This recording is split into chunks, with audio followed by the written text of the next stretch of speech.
Et à 2 jours de la décision du tribunal de commerce sur l'avenir du groupe chimique, une grève se profile pour demain. Les salariés l'ont voté ce matin en assemblée générale à la Vera.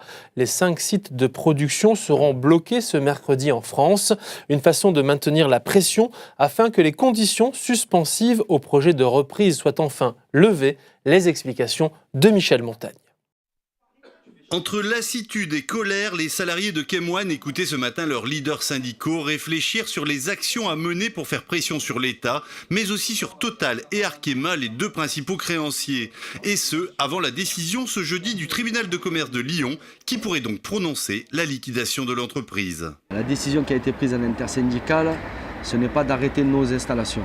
Nous voulons prendre le contrôle de nos installations, c'est-à-dire que ce sera des positions de blocage pour se faire entendre, pour faire entendre au gouvernement qui, même si depuis le début est derrière nous, nous soutient, et que maintenant il faut donner un dernier coup de collier pour arriver à sauver notre activité.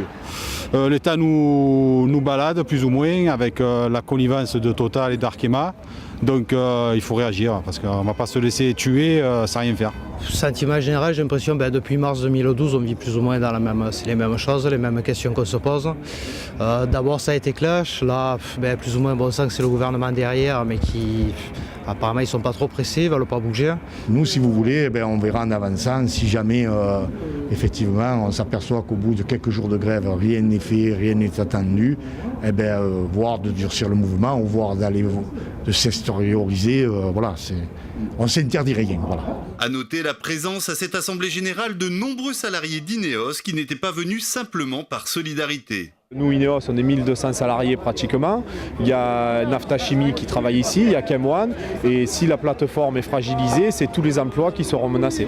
Ah, ça va fragiliser tout le monde, oui, puisqu'on est imbriqués les uns dans les autres. Et forcément, ça impacterait tout le monde. Et bien au-delà de la plateforme, même la vie de la région. Même.